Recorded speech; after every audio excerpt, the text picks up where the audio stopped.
दोस्तों, एक वक्त में गरीबी और भुखमरी का शिकार रहने वाला कतर आज पर कैपिटल इनकम के अकॉर्डिंग दुनिया का सबसे अमीर देश बन चुका है। जिस देश को कभी टीलों के नाम से जाना जाता था, आज वहां पर आप लोगों को ऊंची ऊंची खूबसूरत इमारतें नजर आएंगी। सिंगापुर के बाद अगर पूरी दुनिया में सबसे ज्यादा करोड़पति अगर किसी देश में है तो वो कतर है। इतना ही नहीं, इस देश में जो बेरोजगारी का रेशियो है वो भी 1% से कम है, यानी बेरोजगारी कतर में है ही नहीं। मगर अब सवाल यह है कि इतनी तेजी के साथ इतने कम वक्त में आखिर कतर ने ये किया कैसे, यानी कतर की तरक्की का राज क्या है और एक्सपर्ट क्यों मानते हैं कि कतर कभी गरीब नहीं होगा।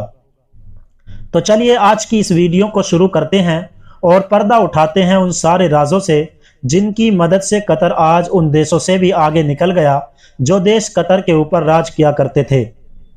दरअसल दोस्तों, कुछ भी जानने और समझने से पहले हमारे लिए कतर के इतिहास को जानना जरूरी है। ये बात है सन 1915 की, जब शुरू होने वाले फर्स्ट वर्ल्ड वॉर ने दुनिया के लगभग सभी छोटे बड़े देशों को चिंता में डाल रखा था।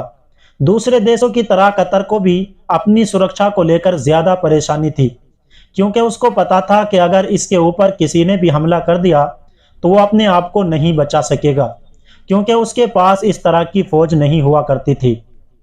इसीलिए कतर ने अपने दिमाग का इस्तेमाल करके उस दौर की जो सुपर पावर थी ब्रिटिश एम्पायर, उसके साथ एक समझौता साइन किया, जिसके मुआहदे में यह तय पाया गया कि अगर कोई भी कतर के ऊपर हमला करेगा तो कतर की हिफाजत की जिम्मेदारी अंग्रेजों की होगी, जिसके बदले में कतर के ऊपर अगले 55 सालों तक ब्रिटिश एम्पायर का राज होगा और यहाँ की जमीन से निकलने वाले रिसोर्स पर कतर के साथ साथ अंग्रेजों का भी हक होगा, यानी दोनों ही इस जमीनी माल के हकदार होंगे।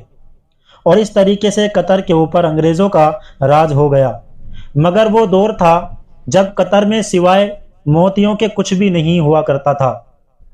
यहाँ के लोकल लोग भी मोतियों का कारोबार करके अपना गुजर बसर किया करते थे। मगर फिर 1940 में पहली बार कतर के अंदर तेल की खोज हुई और 1960 आते आते यहाँ पर बड़ी तेजी के साथ तेल निकालने और उसको बेचने का काम शुरू हो चुका था। 1960 के बाद कतर के हालात में सुधार तो आने लगा था, मगर ये सुधार कोई खास नहीं था, क्योंकि इसकी मदद से वहाँ के लोग सिर्फ 2 वक्त की रोटी का ही इंतजाम कर पाते थे। मगर खुशकिस्मती से 1970 में कतर में दुनिया का सबसे बड़ा नेचुरल गैस फ्यूल पाया गया। वैसे तो कतर के लिए ये एक बहुत बड़ी खुशखबरी थी जो कतर के फ्यूचर को ही बदल सकती थी। मगर परेशानी की बात यह थी कि कतर इन सब चीज़ों के होने के बावजूद भी फायदा नहीं उठा पा रहा था। वह इसलिए क्योंकि गैस को सप्लाई करने के लिए उसके पास कोई साधन नहीं था।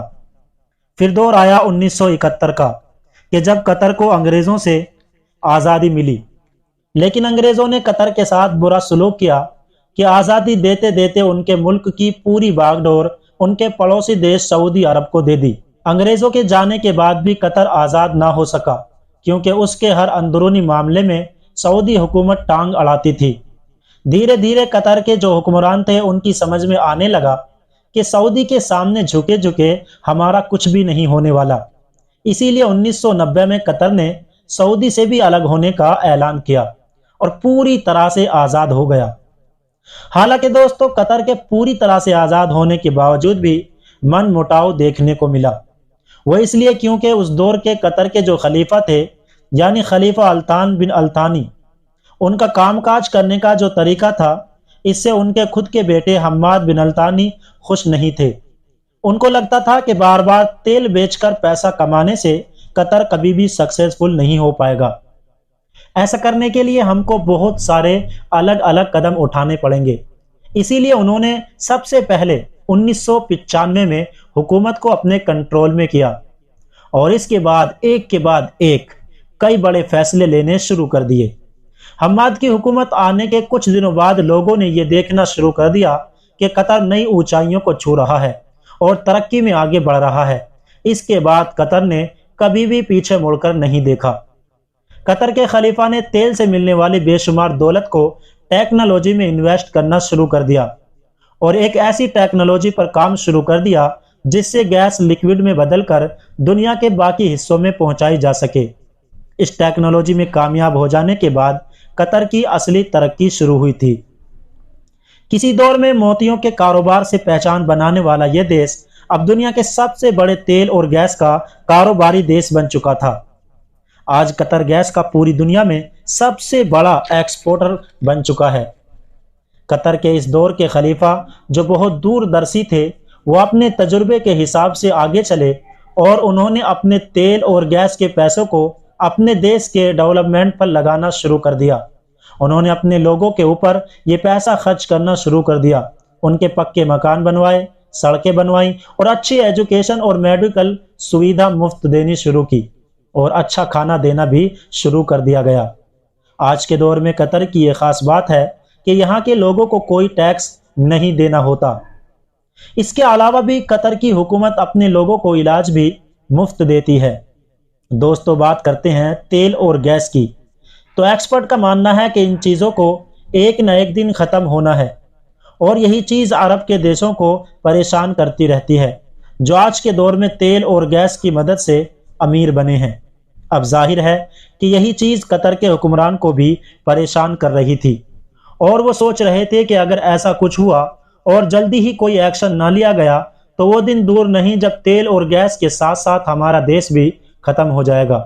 اسی لیے اب قطر نے نیا پلان بنایا اور اپنے تیل اور گیس سے آنے والے پیسوں کو اب ودیش کی کمپنیوں میں انویسٹ کرنا شروع کر دیا۔